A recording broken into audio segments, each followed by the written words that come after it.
Big pass வீட்டில் நேற்றைய தினம் எதிர்பாராத திருப்பங்கள் நடந்துள்ளன. எஃப்ஜே மற்றும் ஆதிரை இருவரும் வெளியேறியதைத் தொடர்ந்து தற்போது பார்வதி கமருதீன் இடையே கடும் சண்டை வெடித்துள்ளது. பிரபல டிவியில் ஒளிபரப்பாகி வரும் பிக் பாஸ் நிகழ்ச்சியில் தற்போது 11 போட்டியாளர்கள் மட்டுமே உள்ளனர்.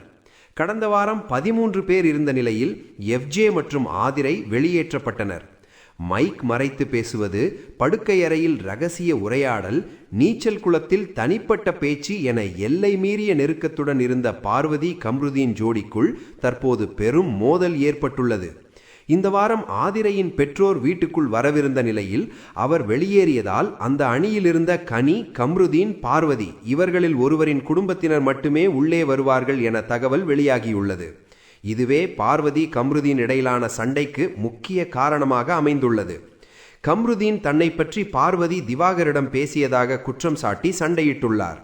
மேலும் பார்வதியிடம் உங்க அம்மா பெரிய ஐஸ்வர்யா ராம் என கடுமையாக பேசியதுடன் இருக்கையை காலால் எட்டி உதைத்த சம்பவமும் பரபரப்பை ஏற்படுத்தியுள்ளது.